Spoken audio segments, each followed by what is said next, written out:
Welcome to Classical Ideas. This is Greg Soden. Psychedelics are being discussed and researched widely in modern society today. Regardless of one's opinions on the legality of psychedelic experiences and usage, interest in psychedelics is increasing around the world. For example, Johns Hopkins University has a Center for Psychedelics and Consciousness Research leading the way on many different peer-reviewed studies. And there's also significant exposure on the issue from folks like Michael Pollan and his book How to Change Your Mind, and another popular author and podcaster, Tim Ferriss's public investments in clinical research surrounding psychedelics.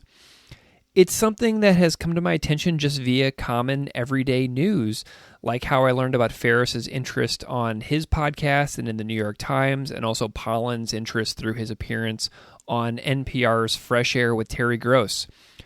This has entered the public conversation in new ways in the last several years and has changed drastically since the issue was first discussed in public in the 50s, 60s, and 70s. So as I was seeing this public conversation happening in the world today, something else caught my attention. Any longtime listener of this show will know that I'm a huge music fan. I listen to a lot of punk rock music and heavy metal and indie rock and stuff like that. But anyway, I have a favorite band that has been my favorite band since I was a teenager. They're called Propagandhi, and they are from Winnipeg, Manitoba, Canada. And it came to my attention several years back that Propagandhi put a song on one of their records called Duplicate Keys Icaro. And this song is about Ayahuasca ceremonies and the visions that open up when normally inaccessible parts of the human mind are opened through psychoactive substances. And the song's title in particular caught my attention because I remember looking it up and found out that an Icaro is a magic song in South American indigenous shamanism to describe medicine songs during ayahuasca ceremonies. So if you don't know, ayahuasca is a brew made from the Banisteriopsis caapi and Psychotria viridis plants. Ayahuasca ingestion causes an altered state of consciousness due to psychoactive substances in the ingredients, and ayahuasca ceremonies are normally led by experienced shamans. So, the song from Propagandhi, Duplicate Keys Icaro, intrigued me deeply because the lyrics present visions that are indescribable to quote-unquote sober human imagination.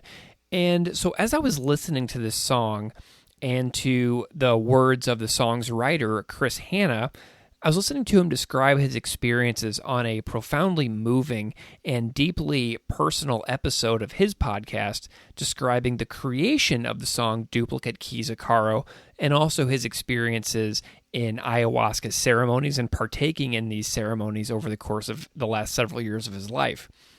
So this episode of Classical Ideas is somewhat outside my normal wheelhouse for this show, but the chance to, talk to the singer from my favorite band about his experiences of partaking in ayahuasca ceremonies several times over the course of several years was really difficult to pass up.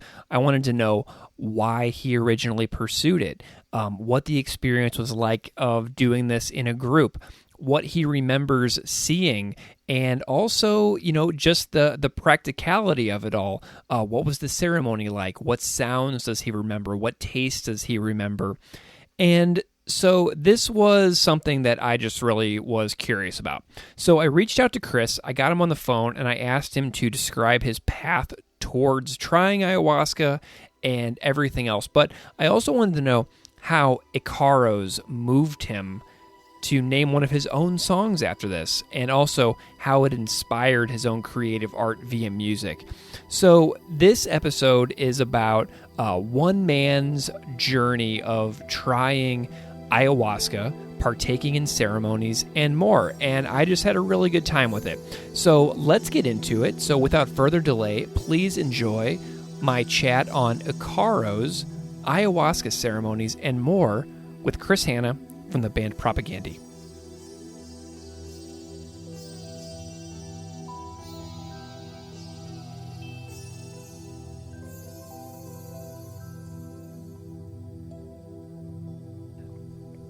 Chris Hanna, thank you so much for being here. Thanks for having me, Greg. Appreciate it. It is a delight to have you here, sir. Can you just spend a moment and introduce yourself to the audience however you see fit, because you're speaking to multiple audiences that may not know who you are. Oh, I'm Chris. I'm a middle-aged dad from Canada, and for half of my life I've played in a so-called punk band called Propagandhi. Wonderful. So I'm a big fan of your band, and I've talked about your band on Classical Ideas podcast before. So this is a real treat for me and a pleasure. And we're here today to discuss the topic of ayahuasca. It's something I've never talked about on this show, but which I'm very excited to learn about through your direct experiences and what you've gleaned about, the topic over the years of studying it and practicing it. So the questions I have are largely in response to a piece of writing in a podcast episode that you did on your show called Catastrophic Break with Consensus Reality that I would encourage everybody to find. It's on your Patreon, and you can tell everybody about that in a bit. But it's also the topic of a song you wrote called Duplicate Keys Icaro for your band Propagandhi. So before we get into that, though, since you're on the show where I geek out with folks about spirituality, religion, transcendence, etc., I was taken by some of your acknowledgments within your episode about duplicate keys, where you talk about some of your spiritual trajectory and variations over the course of your life. Can you sort of summarize your spiritual trajectory that you've gone on throughout your life?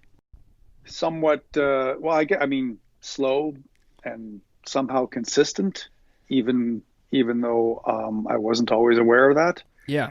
At certain points in my life, but also not particularly deep or researched or anything. I certainly haven't. Speaking of ayahuasca specifically, I certainly have no expertise about ayahuasca, or like in terms of history, or in terms of what's happening, or in terms of the ceremony. It was something in the course of my curiosity about the mystery of the universe that I encountered a number of times and had a couple of profound positive and profound negative experiences, or seemingly negative experiences.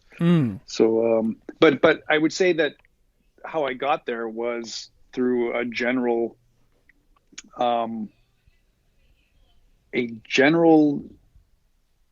sense of spirituality, in quotation marks, that I've had my entire life,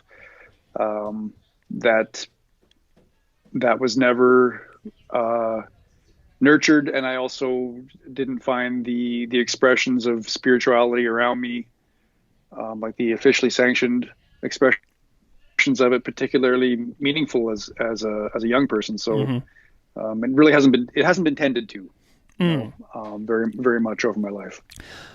Well, and I know that I was reading your essay and your piece last night, and I know that you mentioned that in the early 2000s, you sort of latched on to like the leaders of what was known at the time as like the New Atheism movement, but then you sort of came to critique that as almost too narrow.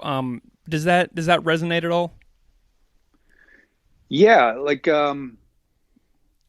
I still identify as an atheist, like somebody. I guess I'm spiritual, but I don't have any detailed descriptive beliefs in a God per se, and there's a lot of things about atheism, almost even some parts of new atheism that resonate with me, in terms of it being a response to oppressive structures in our society, in our civilization, but on the other hand, at least the voices that I was kind of originally tuned into in New Atheism began to express viewpoints about the world order that were counter to what I thought would be consistent with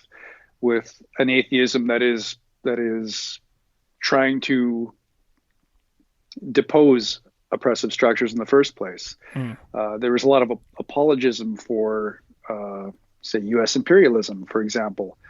and I was just like, whoa, wait a minute, how come the new atheists I'm so attracted to seem to be morally questionable on these seemingly obvious points, whereas I always mention Chris Hedges, a former Presbyterian minister who identifies as a Christian and whose values resonated with me far more than any of the new atheists when it came to anything beyond a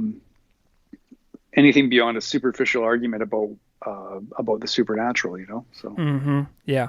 Well, and it seems like to me you sort of like embrace the mystery of the universe, moving sort of away from the new atheists who always sort of couch those defenses in sort of a rational, they always explain it as being a rational mindset, but then you mentioned some of the critiques that you had with them. So does that also make sense? You sort of like move away from the certainty and towards the more mysterious as well and embrace those uncertainties?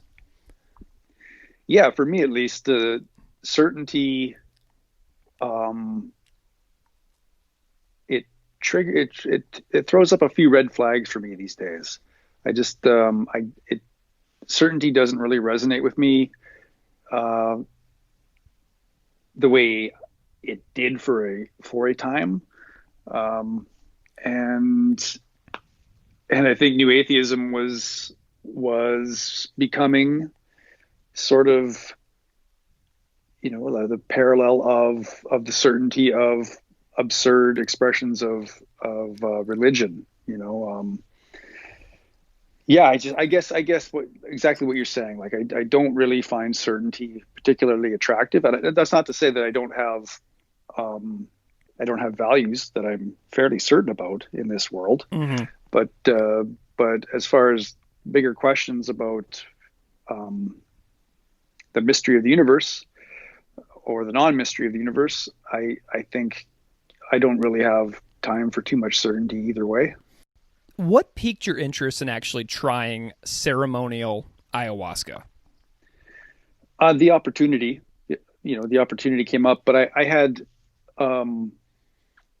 previously to discovering this opportunity to attend a ceremony here in my hometown. I had encountered, for some reason, I had picked up this book called The Cosmic Serpent by Jeremy Narby. We had an anarchist bookstore here in Winnipeg through the 90s and early 2000s. And towards the end of the existence of this anarchist bookstore, I was just where I customarily bought books about how the world works and how the world does not work.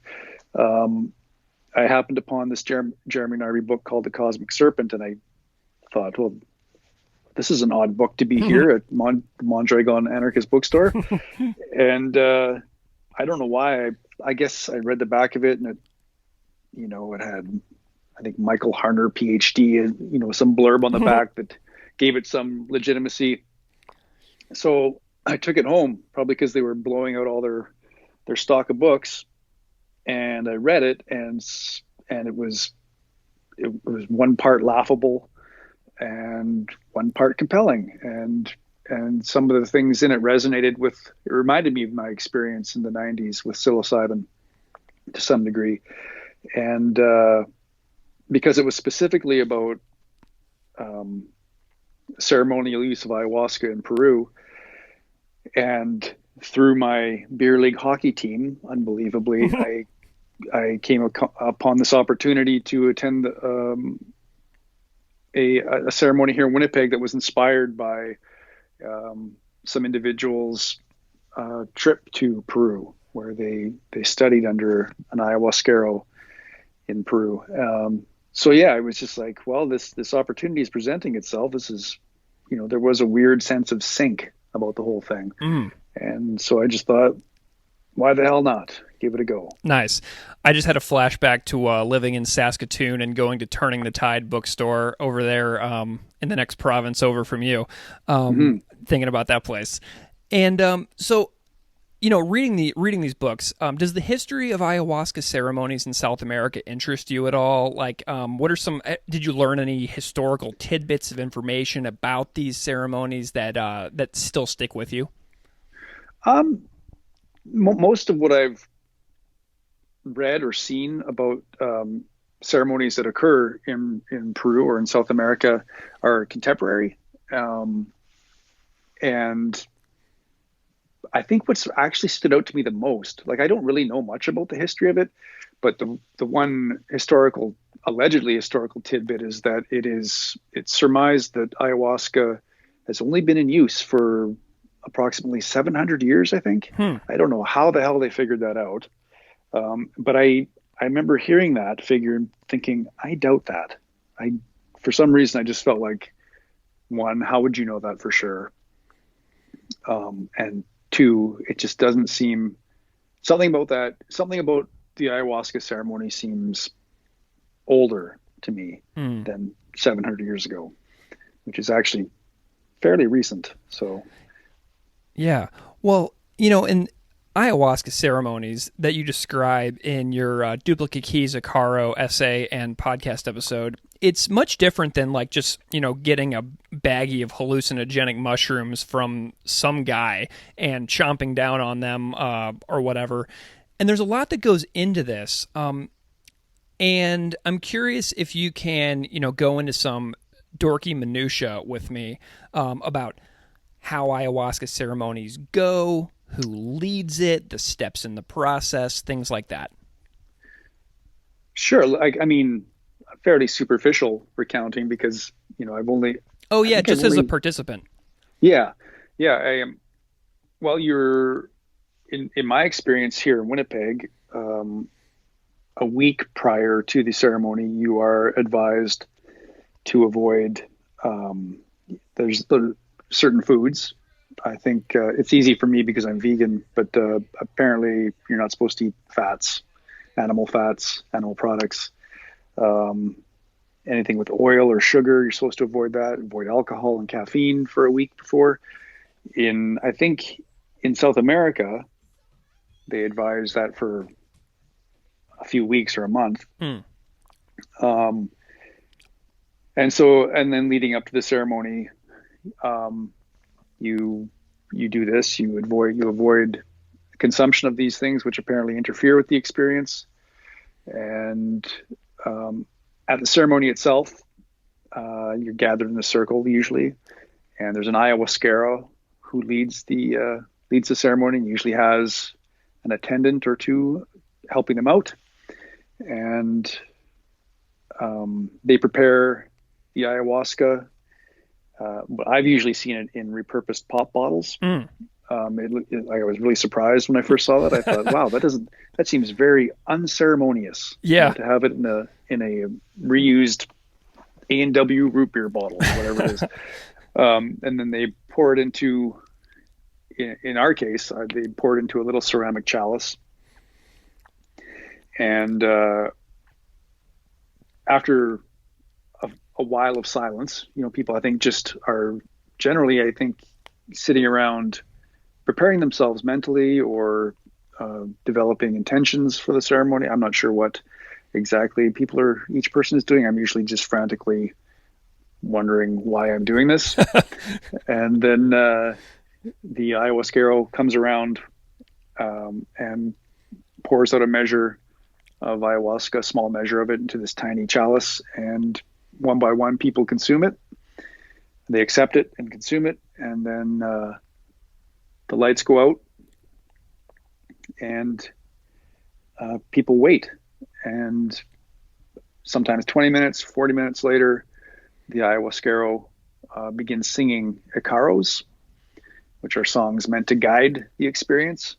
I think if you ask an ayahuasquero, they are singing literally to the medicine, communicating with the medicine itself, and trying to invoke good spirits. I don't know what to think of all that. I do know that the Icaros do serve a purpose of it.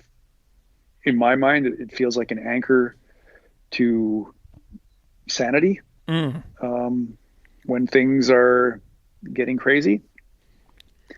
And I think it's part of the whole ceremony itself is what, if you talk to modern researchers who are researching the use of psychedelics now, everybody talks about set and setting, to create a setting where people feel at ease, and thereby don't necessarily go down the road of carrying this material baggage, fear and anxiety into the experience itself.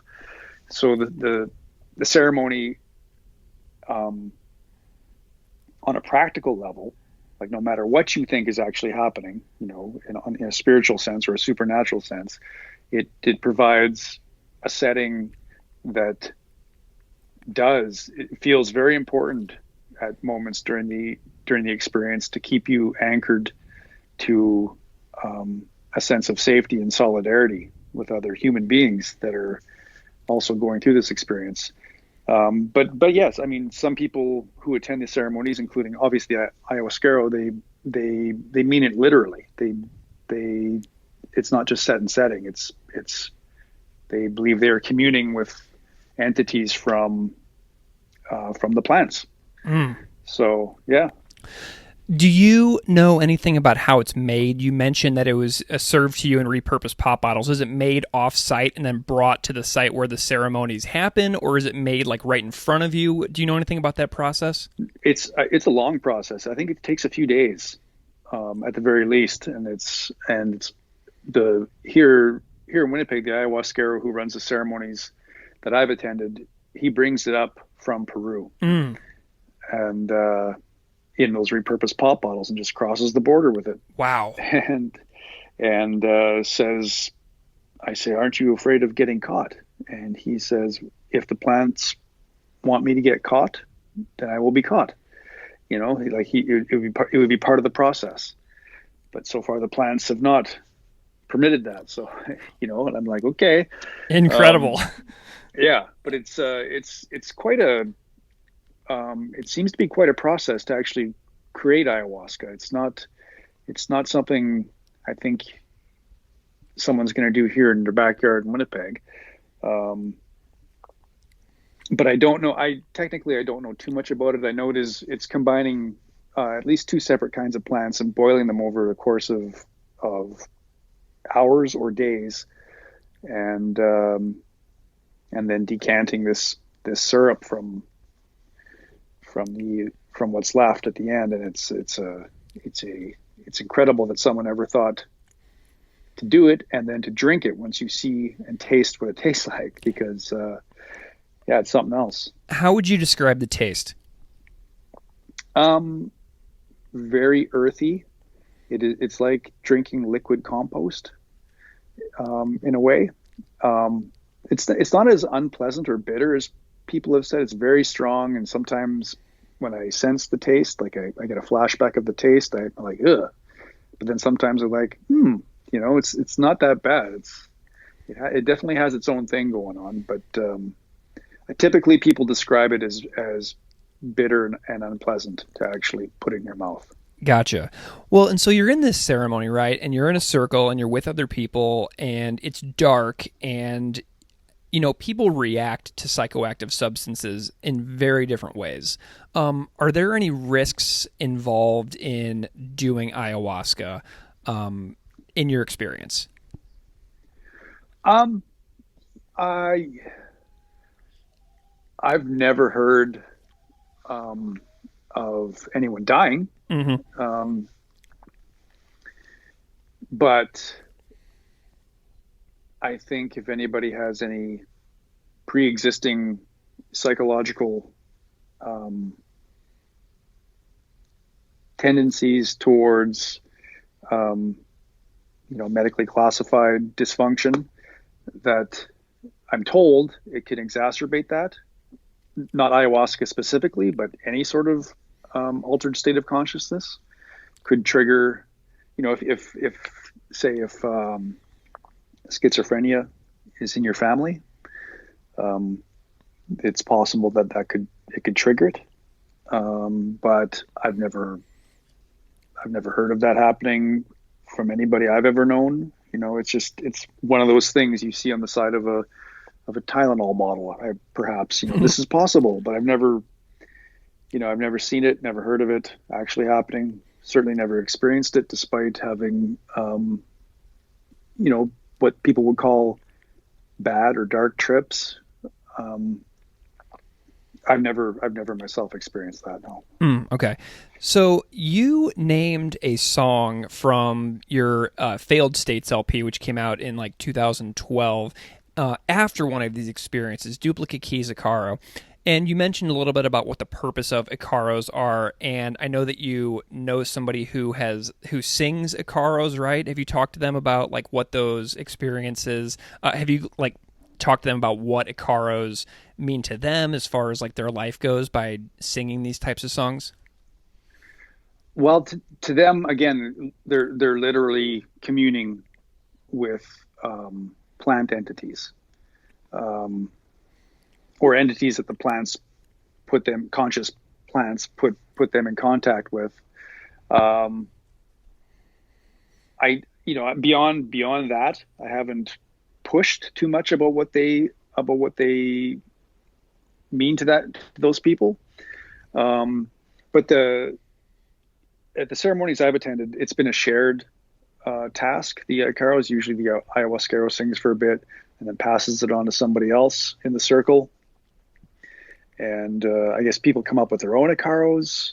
Some of them like make sense universally. Like you kind of understand why somebody's singing it. You get the gist of it. And then some of them, there was one time somebody was singing about Winnie the Pooh and the 100-acre forest, and it made no sense. Made no sense at first. It seemed really silly, and then at some point in the ceremony, it was like, wait a minute, that makes perfect sense. Oh my gosh. So I don't know what the rules are or the directives are around the content of an Icaro, but it seems to be whatever matters to somebody on a personal level could be the content of an Icaro. Interesting. That's really cool because, like, I was wondering if there has to be like a specific song and melody sung that like dates back hundreds of years, but it sounds like these can also be modern original compositions depending on the ayahuasquero. The lyrical or language content, I suppose, could be, yeah, but they all do seem to follow sort of a similar structure or melody. Like you kind of have to. You've heard one, obviously. Yeah. Right. Yeah. It's kind of this bouncing, self-echoing. There is like a psychedelic vibe to them. Like they sound. Say if you're sober, you're not under the influence of ayahuasca, and you hear an Icaro, you can hear, but you've had a psychedelic experience before. You can hear what they're trying to approximate with the sound. Like there's this echoey bounce that is, for me, reminds me of sounds under the influence of mind altering substances. So I think that's a common feature of Icaros. That's so cool. Well, okay, so I was listening to your episode yesterday, and then I listened to Duplicate Keys Icaro last night before I went to bed, just to kind of put myself in the mindset for this conversation. And a line that really jumped out at me is, these duplicate keys throw the floodgates open on a raw data sphere of pure information. How does ayahuasca unleash the brain's data sphere? Like in a biological sense? Yeah, sure. Well, the raw data sphere was a term that stood out. One of the McKenna brothers said it. Terrence and his brother Dennis obviously were sort of at the front of the psychedelic movement back in the day, and I think it was Dennis McKenna, in describing the experience, he used the term raw data sphere, and I was like, whoa, that captures exactly, some of the moments I've experienced. Like, it's just this overwhelming flood of cosmic data that you suddenly have access to, and because you don't understand it, it's overwhelming. But I think, and this is again going back to like contemporary research about what psychedelics do in the brain. There's the reducing valve. What's the gland? I can't remember now. There's something in our brain, obviously, that constricts the amount of information. Typically, constricts what we perceive in our everyday material reality, so we can function and survive and feed ourselves and not walk into traffic. But when that psychedelics relax the reducing valve and permit sometimes an unimaginable amount of information about the world around us, that's the raw data sphere, like the reality. Like sort of, I think the Matrix movies would be a good visual metaphor for the idea of what's actually happening. Where Neo can not only see the material reality, he sees everything that underpins it, the programming, and for brains that are not accustomed to that, it can be frightening, definitely overwhelming, incomprehensible, and which is why it's hard to describe the experience, because we were not used to having that much information at once and being able to kind of sift through it and then bring it back and describe it to people. It's not really feasible. Yeah, I mean, and I think that the next line of the song actually captures that really well, because you write that it's visions so astonishing, preposterous, impossible, a cosmic lattice of calligraphies, geometries, unthinkable. And like, it feels like you're inside an Alex Grey painting. And if anybody doesn't know who Alex Grey is, he did the artwork for the band Tool's 10,000 Days LP. But, it reminds me of also like lines from like the Bhagavad Gita. I'm going to get dorky on you with religious studies for a second. But in the Bhagavad Gita, Arjuna saw he saw like the universal form of God with like unlimited mouths, unlimited eyes, unlimited wonderful visions. And it was decorated with like celestial ornaments and like divine weapons and garlands, and basically like God covered the entire sky, and it's like wondrous and brilliant, unlimited, all expanding. So to me, like, that's sort of what you're describing in this song. It's like this undescribable thing. Can you even put into words like what is happening to a human being when you're at like the height of like an ayahuasca vision? Like, do any like memories jump out at you of what you've seen? Yeah, but like exactly as you say, it's a fool's errand to even try to describe them, because then you become the psychedelic caricature in every movie. Trying to, like, you do come across like a fool if you try to, like, it just sounds ridiculous. You just sound crazy. You sound like it. Yeah, you sound like a pothead. Like typically as they would have been depicted in a early 80s teen com. There is no way to really, I think someone like Alex Grey does a really good job of like distilling some of the visual component of it, but his paintings, they don't do it. Like, they don't do the sense of being overwhelmed, because in the real experience, you are in that painting. You are part of the light, you are, and it's all moving, and it's changing from nanosecond to nanosecond, and there's more and more. It's just impossible to, like, I feel like an idiot right now even trying to describe it. But it is like, every time, everybody, when they have an experience like this, they do try to come back and they do start trying to describe it. And people who haven't had the experience are just like, oh man, what are you talking about? Yeah. It's bonkers. Yeah. So, if you say that somebody looked at an Alex Grey painting, but you also mentioned that you're sitting in the dark normally, or do the lights come back on when it takes hold after the Icaro is sung? Like, can you see anything, or is it all just purely mental? Well, I mean, depends on how blacked out the room is. Mm. Obviously, your eyes adjust to it, but your eyes also, um, possibly that your eyes use the darkness and the lack of contrast to enhance the experience. I don't know. It definitely. I think that the majority of the experience is intended to be with your eyes closed. Um, and so the darkness helps that. And because you are trying to be inside yourself, you go somewhere inside yourself. Um, but there has been points in the ceremonies where I have opened my eyes, usually out of frantic fear, Hmm. and I have been able to see around the room despite the darkness, which is frightening in itself because you start to see things that probably aren't even there. Um, but I think the purpose of the darkness is to help you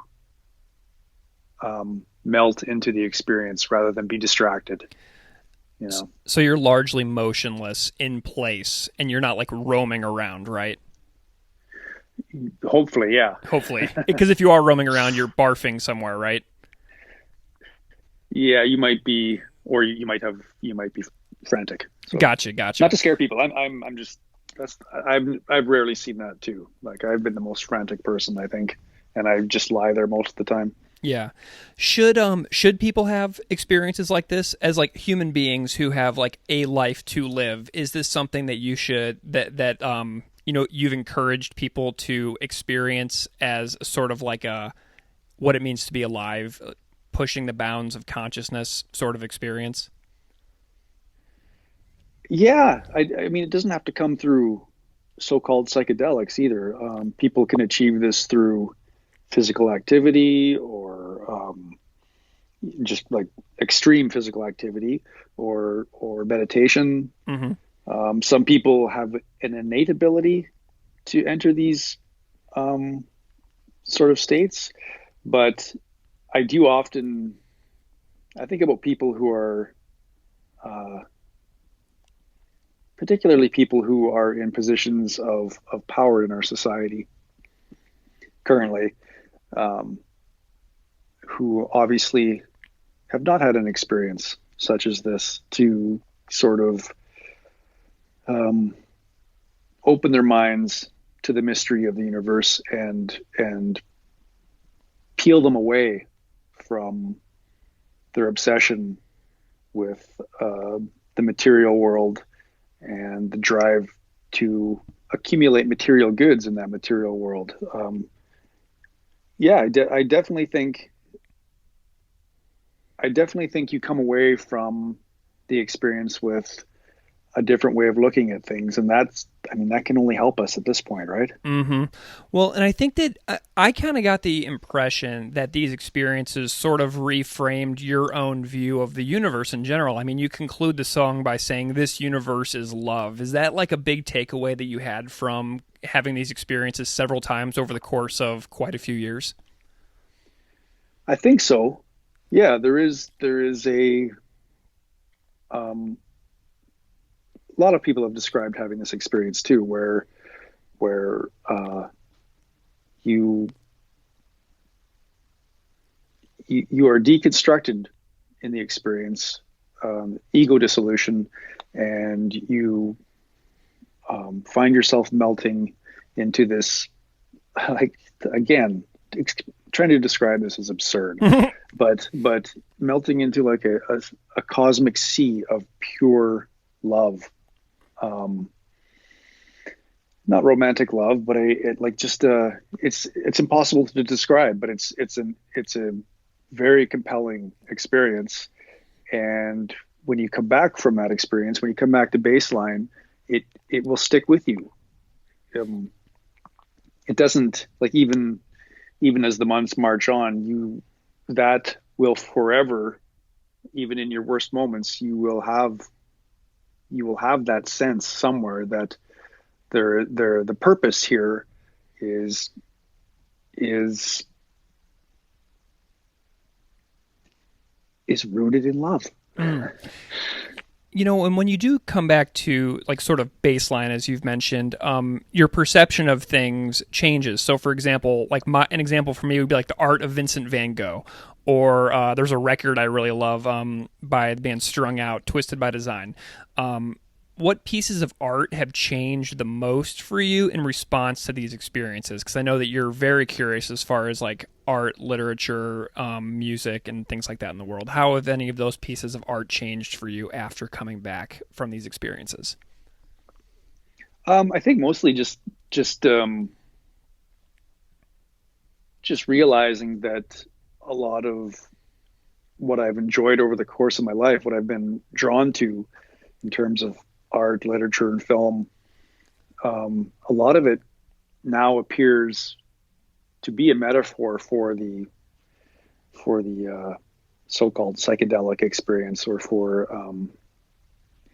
some sort of revelation about the true nature of the universe, that I didn't see in those pieces of art previously. I just knew I was drawn to them for some reason, but